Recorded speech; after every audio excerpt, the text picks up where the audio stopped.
Well, joining us this morning is Senator Victor Umeh, who is the Chairman, Senate Committee on National Identity and National Population.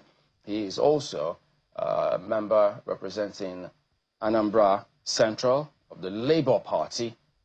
He served and is still serving in the 10th National Assembly. He was on the floor when some of these arguments went back and forth. Distinguished, good morning. Thank you for coming here today. Thank you very much, Shane.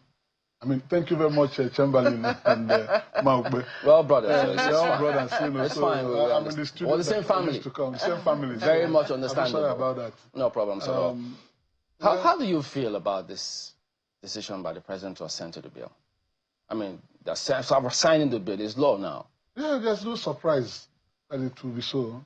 Anybody who was expecting the president not to assent to the bill is perhaps not honest to himself or herself.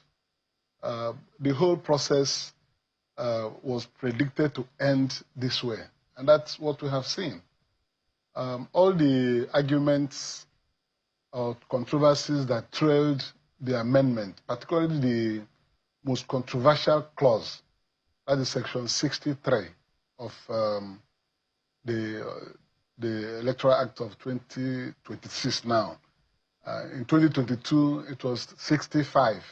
But the proposed amendment is Section 63, which had to do with mandatory electronic transmission of results from the polling units to the IReV portal. What we had in the 2022 Act, which has now been repealed, was a transfer of results in a manner prescribed by the Electoral Commission. It didn't talk about electronic transmission there. The Act provided that the Commission, which is INEC, will prescribe the mode of making this transfer. And in the election that we had in 2023, the INEC prescription of that mode was contained in the guideline, which it made. It should be transmitted electronically. That's the guideline.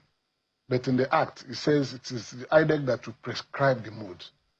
And after the elections, of course, with what happened in the process of movement of those results from the polling unit to the final declaration of results, it became very contentious that that mode which INEC prescribed would be the mode of transmission of the result had a glitch. They told us, because the results were uploaded and transmitted electronically. And then on that day, all the National Assembly elections, House of Reps and Senate, the transmission went without any glitch. The presidential election was said to have had a glitch. They couldn't transmit the result of the presidential election. That was what led to the litigation that went up to the Supreme Court. And the Supreme Court said that the electronic transmission of result was not known to the Electoral Act.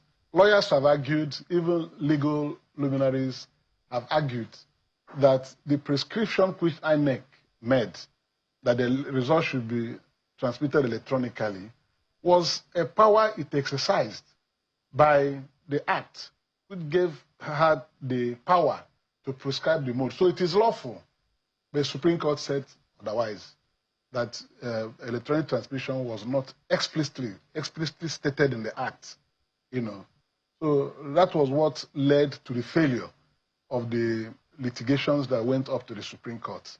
So that's what led to this proposed amendment, so that the electronic transmission of results will be provided for in the Act, so that the Act itself will recognize electronic transmission of results. And that's the whole essence of this amendment, which went the way it did.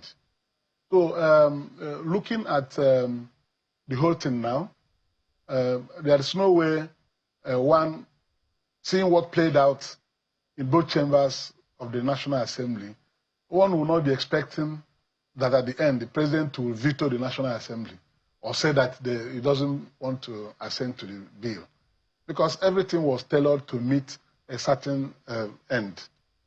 We were there and we saw it develop. Initially, the first bill we passed contained transfer of results. In other words, what the Electoral Act of 2022 had in Section 65 was what was passed in the Senate, the first one. The House of Reps passed mandatory electronic transmission of results as proposed by the joint committees of the National Assembly on Electoral Matters, both Senate and House of Reps. But in our own case, there was a glitch. If you like they call it a glitch. The glitch was that we couldn't sustain that important recommendation for mandatory transmission of results to the IReV portal on real time. House of Reps passed their own. So we had to fight within the Senate around it. It led to a rescission of the first one following public outcry. The Senate now had to review what it did, because when the Senate makes something happen, you now say the Senate. Even though there was division within the Senate, many people in the first instance agreed to mandatory electronic transmission of results on real time to the IReV portal. So, but when something happened and that mandatory transmission of results electronically was expunged and returned to manual transfer, or that transfer of results, not manual, transfer, as contained in Section 65 of the Act. We made noise. We went public.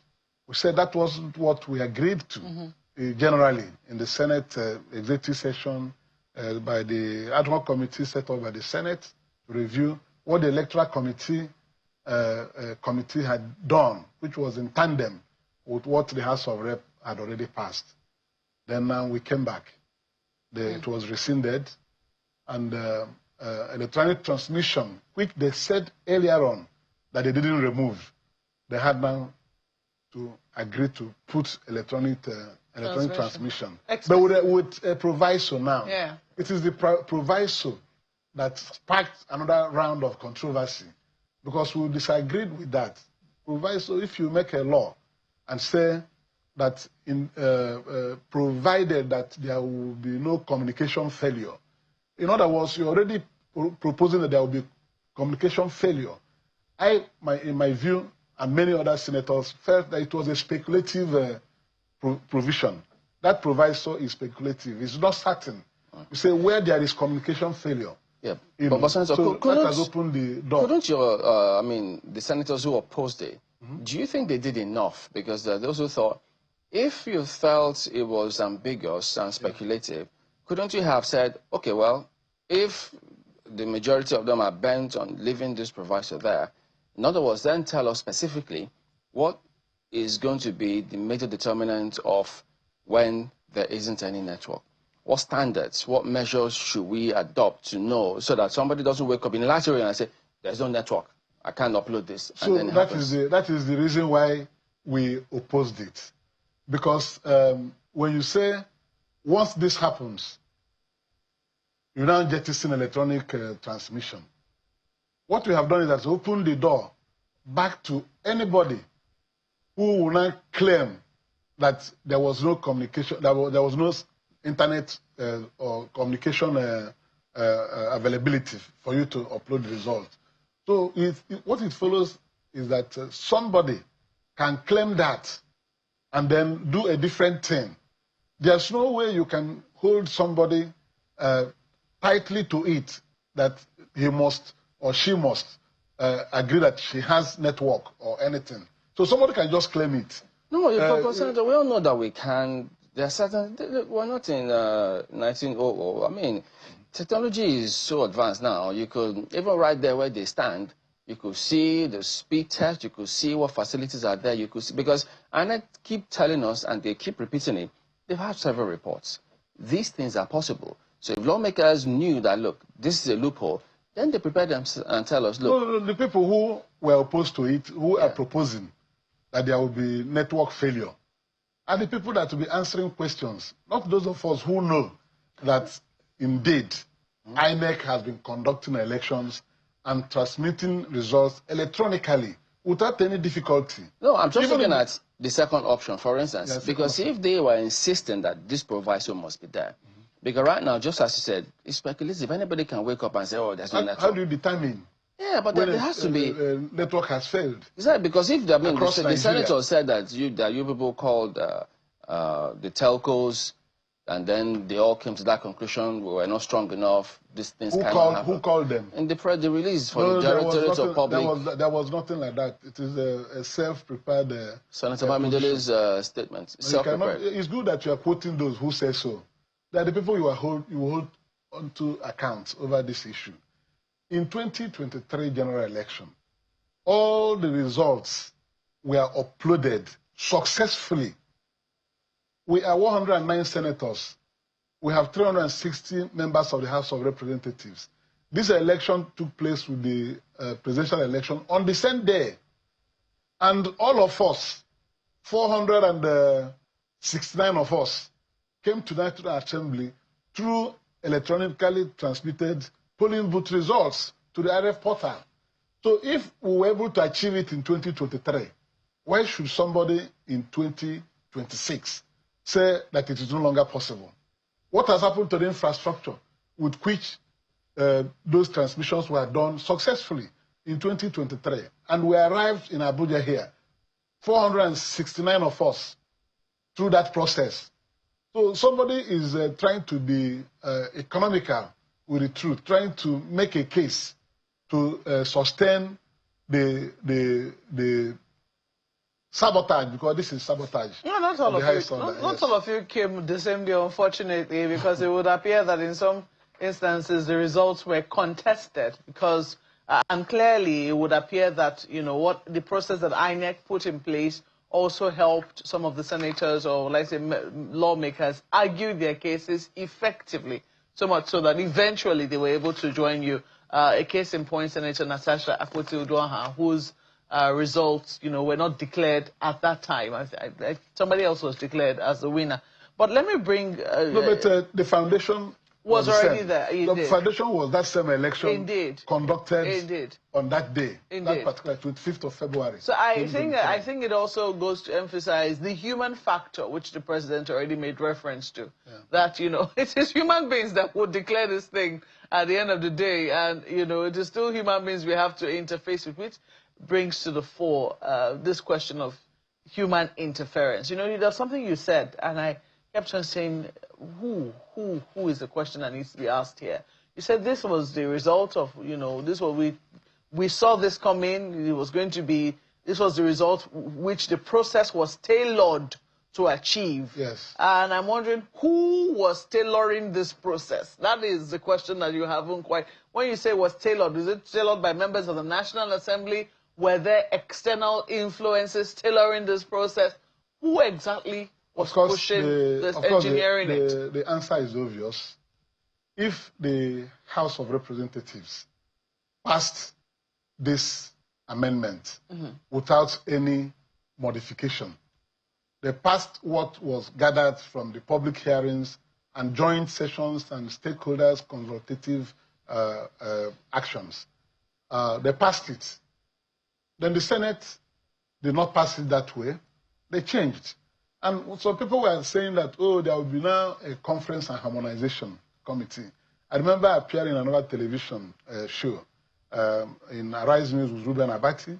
He accused me of jumping the gun, that the process had not ended, that there will be a conference, there will be harmonization before the final thing is done. I told him, no, I'm not jumping because I know where it is headed to. Because I know that the House of Reps will not sustain its position. The Senate and House of Reps... You knew that already? I knew that already because these are two sides of the same coin. The House of Reps is controlled by the APC. The Senate is controlled by the APC. And when they come together, my word in that interview was that it will be a case of people coming together to harmonize their interests. And that is what has happened. When they were prevailed to recant from what they had passed, they now came back to adopt what Senate did. And it is self-serving. It is to serve the interests of the APC. There's no way anybody can think otherwise. And for the fact that finally it ended that way, the prediction was right. If they were acting in national interest, there's no way the House of Representatives would throw in everything they had passed as their own bill and joined the Senate to come up with this one now. And they've started saying different things. I wanted to ask you a question on the issue of the transmission itself. It would seem that we've paid so much attention to the from EC8A, or that proviso that the Senate added, in such a way that we have not determined, in the event that there is a dispute. Yes, some people will say that on the face of what the senators were saying or what the Senate passed, it was supposed to be, on the face of it was just supposed to be a backup plan, just in case. I know that you argue that it was not needed, and a lot of Nigerians believe it's not needed. But on the face of it, I mean, we're all privy to technology in our country. We know that many times it works. In fact, in most cases it works. But occasionally there are failures. So, and I remember that when the Senate president was putting that question to members of the National Assembly, the way he put it was very interesting. He said, so in the case that it doesn't go, the election ends there. It was being dramatic, right? It was just dramatizing it. It was dramatizing it. How can anybody say if such a thing happens, the election will stop? No, exactly. That's not what I'm saying. They have not averted their minds to explanations already adduced by INEC itself. I'm sure there is a video you would have seen where Mahmoud Yakubu explained this issue of electronic transmission. That the device works offline and online. In other words, when you finish the election, this from EC8A is the foundation of the result of the election everywhere. And once you do it, you do it manually.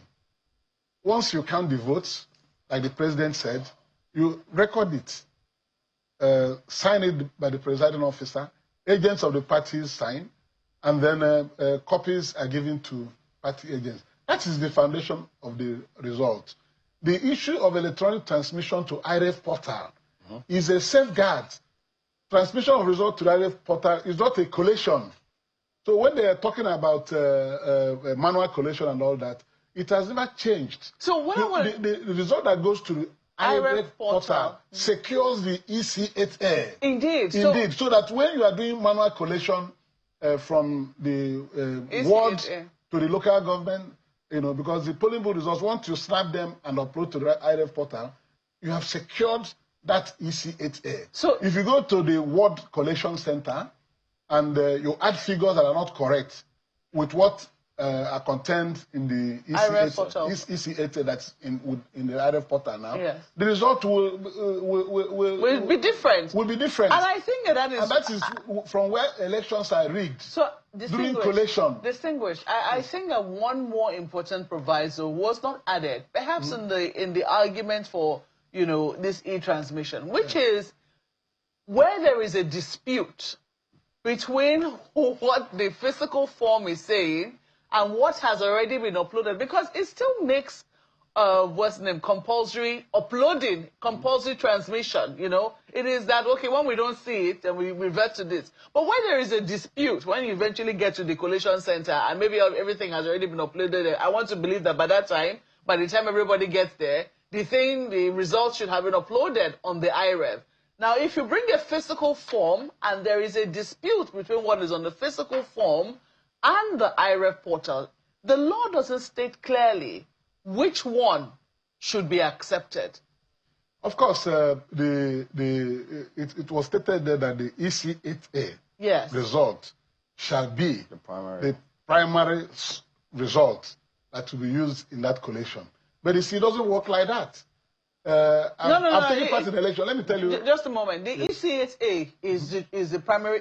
Which ECHA? It has always been. The ECHA, the physical copy, the ECHA uploaded to IReV. Yes. They are both ECHAs, aren't they? The same thing, yes. Yes. So which of the ECHAs will then be the primary source of collation? And don't you see an opportunity here for politicians to impress upon INEC to perhaps make a rule in regards of this? No, the collection will be guided by the ECHA. This is the result. And you know, during elections, remember, in every ward collection center, there is an ICT expert positioned by INEC with his or her computer. So once you generate the ECHAs in the polling units and bring them to the ward collection center, and you start imputing the results into the computer, when you want to add, as you enter it, the ICT expert enters it as well. There's an audit check of that result.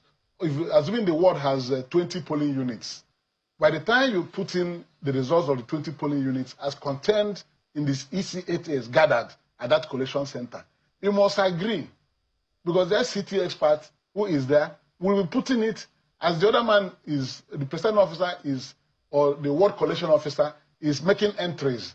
You know, if he does not tally, he will query it. That result will not go to the next stage. So there are safeguards already provided for in this. What the IReV portal will serve in securing the election is that once you upload it, it's already there.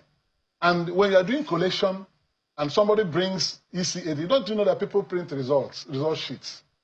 Have you heard it before? When you bring something that is not the correct thing, it will fall out of what is already in the IReV portal. Indeed. Already established and secured. Indeed. So there is no reason saying again that this thing will be so, particularly as it has been agreed, even from the track-up I saw yesterday. The Senate President said that if you upload and it doesn't go immediately, that within few minutes, that it will go. Or when you step into where there is service, it will go. Indeed. So what are you providing for again by saying that it should not be so? Since the result is already secured in the device, and within minutes, it must go. So there's no point going back to those proviso. So that's because the result is already established and is in the device. And within 5 minutes, thereabout, it must upload. So that that result will never be there. But if you now say, no, that if it fails, you don't know how long that failure will last. Mm-hmm. All right. People will manipulate that period of failure to even be 2 days. You know, somebody can now say, oh, it's impossible to upload even after 3 days because network never returned. And by the time you are making this case, all the results have been built up as they were bringing them, you know, manipulating the collection. Then the network will return when the results have been announced. Yes, even sometimes when the results have been announced. You know, and the reason why some of these things are very concerning to Nigerians is because of the cycle, the system. Because if the courts, yes, if the courts were actually standing, if they were true to type, people wouldn't be bothered about some of these things because they know that what they present to the courts will do what they have to do. But these days, they don't know if the court will do right by the law, as it were. But some of the other electoral changes is the mode of primaries. So I think they've taken off that clause where it's got to be indirect primaries. It now has to be by consensus or only direct primaries. You see, you know, I was a party administrator. I was national chairman of ABGA for 10 years, you know. And this issue of indirect or direct, no matter how you run away from the control of maybe somebody who is the governor of a state in determining the way candidates emerge, you are just postponing your disadvantage. Because if you say that indirect, that governors will control the delegates, the same direct, the governor will now tell the party members where to vote. And they have ways of checkmating deviant action.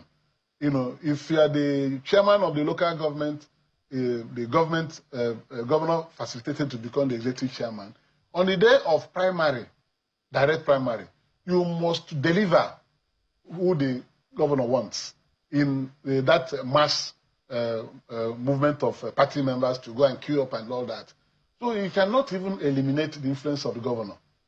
Why I think it is not right for us to determine how a party chooses its candidate in an election is because you'll be concerning yourself with the contest. Anybody the party brings as its candidate, what Nigerians want will be to exercise choice between candidate A of this party, candidate B of this party, candidate C of this party, and vote for the person they want that will be their representative or somebody that should exercise the power on their behalf. Not all the time, distinguished. Yes. In many instances, Nigerians are now interested, even though they're yet to join a lot of political parties, but a lot of Nigerians are now interested in the internal workings of political parties. They want to see internal democracy thrive. They want to see the best candidates being thrown up within political parties, because it would seem that the rigging already starts from within the workings of the political party. But what you seem to be saying is that the working is the done deal. There's nothing anybody can do about it. What I'm only saying is that none is foolproof. Direct primary or indirect, none guarantees that safety we are thinking about. And that is why the court has had the view that internal affairs of a political party should be with them because of these confusions that will arise when you try to streamline things. In the end, what you should concern yourself with is who stands for the election for your party. Because if you don't bring somebody who the the electorate will vote for, you lose the election. So it is for the party to do their internal selection of candidates in a manner that candidate will win the confidence of the electorate. You know, if we continue to legislate over everything, then we will see that sometimes it will be impracticable. All right, Senator, these candidates. Let's wind down now. Given what is playing out and the discontent in several quarters, can we count on opposition? Because many think that they don't even seem to be getting their act together. That if they had pulled together, be strong enough, then maybe the majority party will not have the effrontery to be carrying out with reckless abandon, as many describe it. Well, politics is about number. And when you talk about opposition, particularly in this process we went through, amendment. No, I'm talking about political party now. Political parties. Political parties. Political parties produce people who represent them. So these things, people will be talking the way they want, but those who are already vested with the authority to exercise this franchise on your behalf are the people you'll be looking at. When this matter came, we even succeeded, because initially it was transfer. I'm talking about formation of political parties, the ADC, the groups that are supposed to be pulling themselves together. If they had at least given or gone further and given that impression, or at least seen to be well organized, maybe they would have thought, wait a minute, if we misstep somewhere here, there's somebody waiting behind us to snatch it from us. I think the proper question to ask is what political reform do we need to sustain democracy in Nigeria? How do we take steps to prevent the situation we have found ourselves in now, where the legislature, the executive, they are of the same party? In America passed through many years of reform. I understand that. They go where they are. That's a longer term. I'm talking about right now. Where we are right now, you have to do with what you have seen. The law has been passed and assented to. So that is what is going to guide the election. And it is only when the election is conducted in 2027 that Nigerians should then gather again and begin to push for further reform from what has happened. Because the electronic transmission wasn't there. It was our pressure and pressure of Nigerians out there that made the Senate to cave in and admitted the electronic transmission in part. And they put a proviso, which is still controversial. Maybe after 2027 election, things will play out, and Nigerians will now see that that proviso must go at all costs. No, before that time, there will be the preparation. I'm sure you'll be traveling soon back home for congresses. Yes. Different people have gone. Yes. So that's what I'm talking about. Congresses are going on. and which is the viable opposition people can say, this can be positioned to upstage the ruling party as of now? Well, the only thing that can upstage the ruling party will be the candidate you present. I've told you. Candidates Candidate is key to winning an election. Parties are what? Yes, party is the platform through where you bring out the candidates. So if you bring a candidate the electorate will vote for, you will win. If you don't bring out that candidate, no matter how you do it, whether direct or indirect, did they not bring out a candidate in the last presidential election? Didn't we see, yes, even though they pulled their weight, but at the end of the day, it didn't sail through. So you just spoke about the influence of governors. Yes. So don't you need that aggregation of people? Within the Senate who went against indirect primary argue that their governors will block them. You know, so and if you continue to look in that direction, you miss the focus. The focus, that's what I'm saying, that the important thing is the election itself. Who is contesting for you? Who is contesting for this? Who is contesting? It's not about how you emerged as a candidate. The person who will contest the election is the person who will be clothed with power and authority if the person wins. Don't forget resources. You must make choice. Power and authority without resources is frustration. Well, that is saying that no change will ever be made. No, I'm only stating what is realistic. It takes funds, resources to conduct elections. Resources are important. But I tell you that in a credible, free and fair election, somebody who has resources will fail election. People have rejected money and voted for candidates of their choice. It will still happen. We pray that that that's what we should be aiming to achieve, so that this process that has brought us to this stage where we are will one day become a thing of the past. Civilized democracies has passed through this. Do you know that there was a time in America a black man and a white man would not sit in the same bus? So it's like that in this electoral process we're going through. One day, somebody will come out and say, let's make the road straight. Let's make everything even. Yar'Adua attempted it, but he didn't live to see it through. We appreciate your time, Senator Victor Umeh, representing Anambra Central of Labour Party. But I know they say 24 hours in politics is a long time. No, it's just, I'm no longer in Labour Party, please. Oh, yes. So now you're where? Well, I'm in ADC. Have you moved? There are processes to do that. Okay, the process is on. It's on. Okay, yes, so it's not been finalized. They know that we're ADC. And finally, it's just taking, writing a letter to say this is where I am, and it will be recorded. Okay. Many of us are in that process now. At least we shouldn't be worried about glitch in that area. No, whatever happens will happen to everybody. All right. And that's why I'm saying that the important thing is to make the election credible. If it's not credible, that change that you are yearning for will never come. Thank you, Senator Victor Umeh. No matter how difficult it is today, someday God will do something, and it will become possible.